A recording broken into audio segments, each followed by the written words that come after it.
Kutch, Saurashtra, parts of northern Gujarat.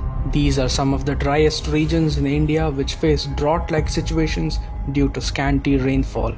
For decades, people of this region were denied the basic human right of clean drinking water, thanks to this woman, Medha Patkar.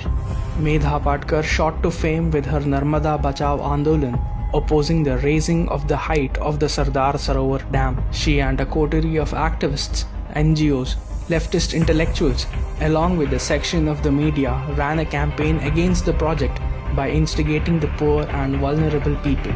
In 2012, PM Modi, who was back then the Chief Minister of Gujarat, launched a scheme called Saurashtra Narmada Avataran Irrigation or Sauni Yojana to provide excess Narmada waters to the arid regions of Saurashtra by diverting flood waters which overflow from the Sardar Sarovar Dam.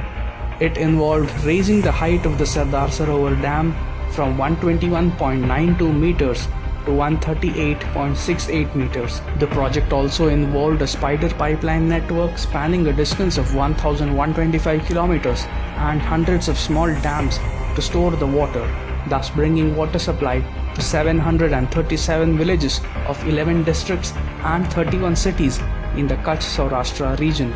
About 4 crore people, including 10 lakh farmers, would get water for drinking and irrigation purposes from this project.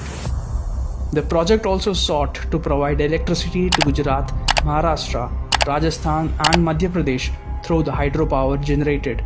However, the project faced several hurdles because of Medha Patkar. Medha Patkar claimed that increasing the height of the dam would displace about 40,000 families as their homes would be submerged. Despite the government offering land and cash compensation, Medha Patkar peddled that rehabilitating the tribal community from the project affected area would negatively impact them on all aspects, socially, economically and culturally.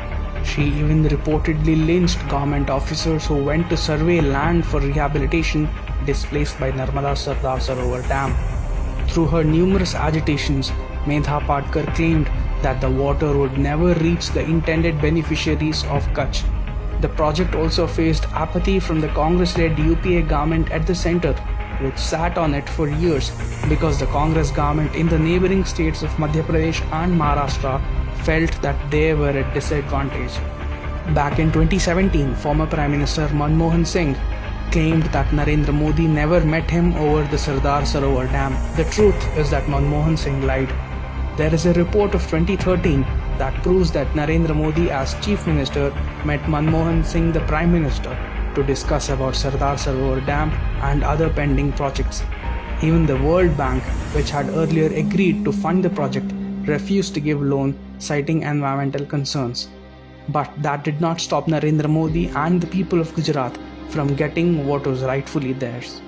When the World Bank refused to fund the project, the temples of Gujarat organized funds for the dam. After Chief Minister Modi became Prime Minister Modi, the blockades in the Sardar Sarovar Dam project were cleared. In June 2014, a month after Prime Minister Modi was sworn in, the final approval came, giving a new lease of life to the project. In May 2017, Narmada waters reached the parched regions of Kutch. On September 15, 2019, the Sardar Sarovar Dam reached full reservoir levels of 138.68 meters for the first time, becoming a moment of pride for Gujaratis. And finally, on 6th July 2022, the waters of Narmada reached Modkuba, the village that marks the tail end of Kutch Branch Canal, proving Medha Patkar wrong. Because of Medha Patkar, the project got delayed by 20 years, which would have quenched the thirst of crores of Gujaratis. Medha Patkar has been proved wrong in another case as well. A research project funded by the London School of Economics found that the socio-economic conditions of resettled tribals are far better off than those who chose to stay in the higher elevations of the forest near the dam. Contrary to Medha Patkar's claims, the tribals even noted that their traditions and culture remained intact even after the resettlement. Having seen the rising standards of living of their former neighbors, those who chose to stay in the forests now want to move out of the jungles and improve their socio-economic conditions. but Medha Patkar does seem to have gained significantly in this entire episode.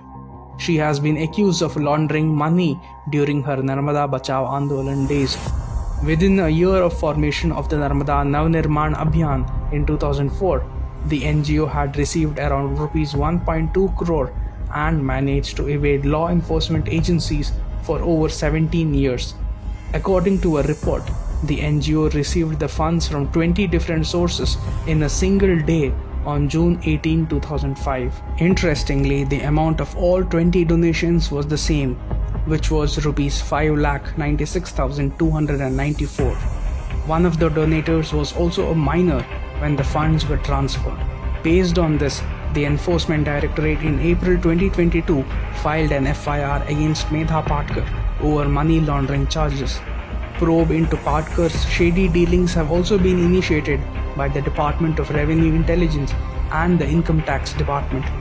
Medha Patkar has also been accused of embezzling more than Rs 13 crores on the pretext of funding educational opportunities for tribal children. It is this Medha Patkar who the AAP had fielded as its candidate in the 2014 Lok Sabha elections and is now planning to project her as the chief ministerial face of AAP in Gujarat. But the people of Gujarat will never forgive Medha Patkar. And just like how Odia people sent her running when she came to meet her aide opposing the JSW steel project, the people of Gujarat will give a befitting response if at all she harbors aspirations to be their leader.